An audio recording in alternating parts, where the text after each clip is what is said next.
Алғашқыда бәрі де жақсы еді. Кейін енесі кәдімгідей қолбала жасай бастады. Ақжол, неменеге жатырсың? Ақтауды айырып, Қаратауды қайырып келіп пе едің? Осы үйдің нанын жеп жүргеніңді ұмытайын деген екенсің. Сені бағамыз ба, балаларыңды бағамыз ба? Жата бермей далаға шығарып кілемдерді қағып кел.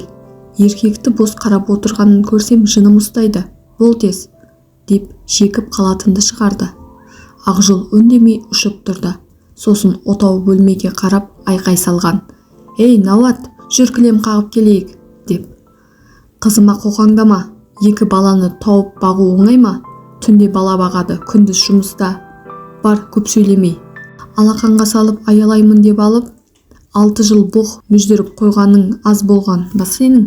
Оны жегіп бердің ғой көкесекке. Көкесек дегенім ана жеңге есекті шешең. Ол кісіге тіл тигізбеңіз.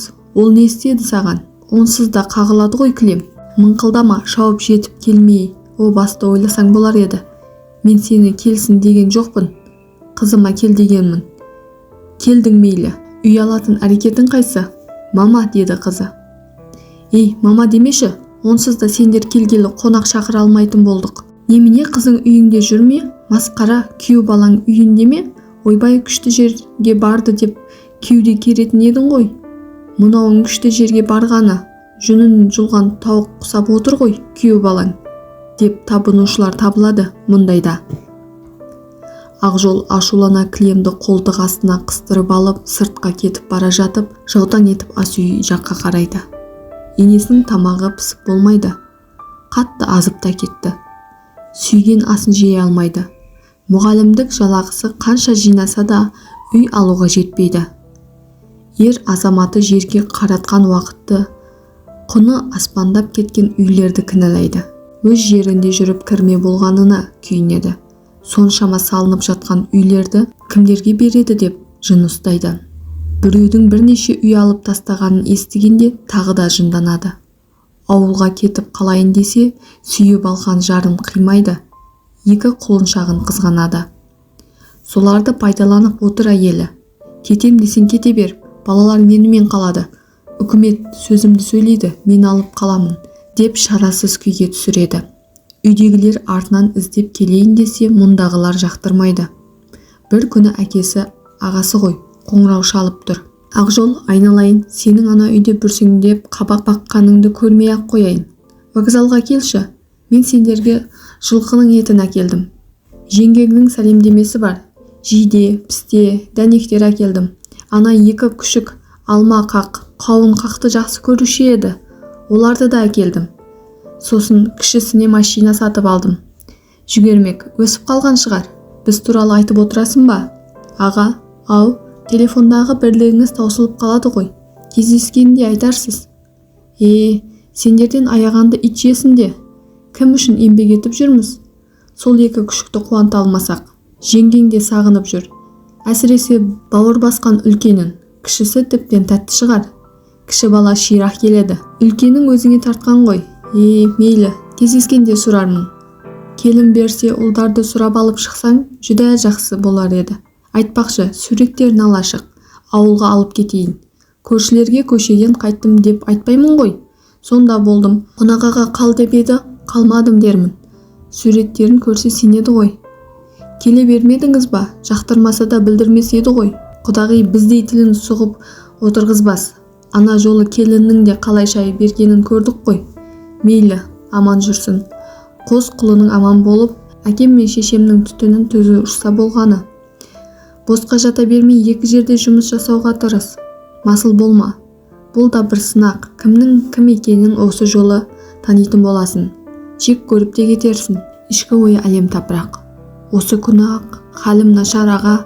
Балаларға қолым жетсе елге алып кетсем деп іштей дайындалып жүрмін. Өзім ол қатыннан кетсем де екі баламды бермеймін.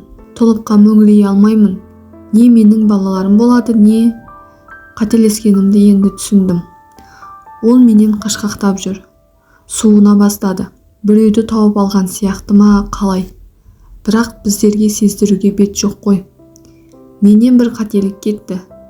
Шіркін-ай, тезірек үй алып, өзім әке болып екі ұлымды тәрбиелесем. Неге үндемей қалдың? Мен қазір вокзалда боламын, күтіңіз. Вокзалда әке мен бала ұзақ отыра алмады. Кешкі автобусқа үлгеріп, әке ауылға қайтты. Көп өтпей баласы жалғыздан жалғыз сопайып келді. Ауылға қайтып келді. Бала шағасы сонда қалыпты. Қашан үйің болады, сонда алып кетесің, депті енесі.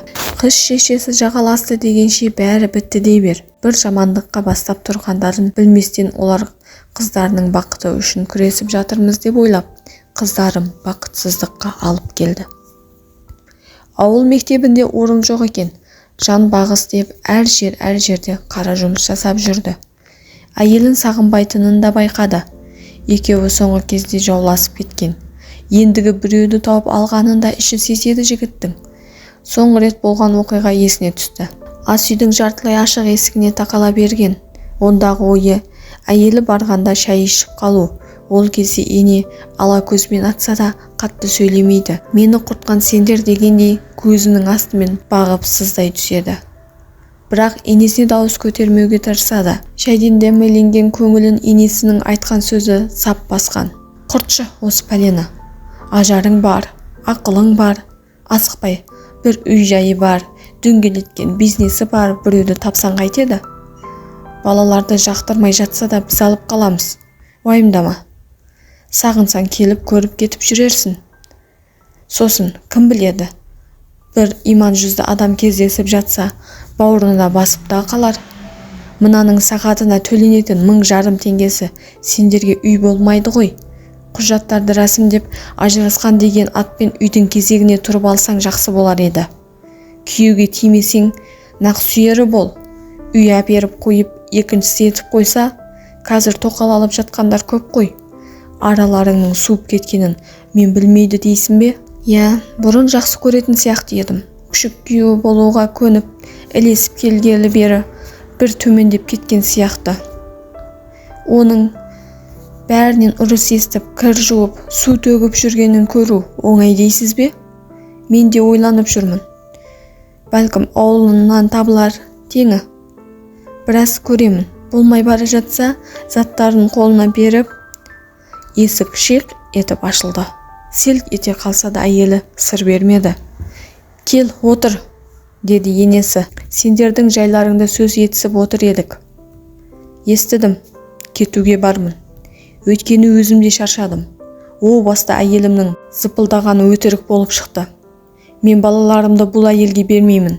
Өлсем, өзіммен бірге ала кетемін. Ол кезде бұл сөзде шындықтың бір ұшы жатқанын ешкім де білген жоқ. Ол ой жігіттің басына есіктің ту сыртында туғанда келген болатын. Әлі піспеген шигі ойды уақыт пісіріп шығарады деп ешкім де ойлаған жоқ. Тек енесі көкбеттікке салып, есіктің сыртынан тыңдағаның күшік күйеулігіңе жарасып-ақ тұр, деп мысқылдады. Мен кетемін, балаларымды алып кетемін. Ауыл тұрмақ айдаладағы жалғыз күрке болса да, бала өз әкесінің ошағы басында өсіп өнуі керек. Мен онсыз да қателік жібердім.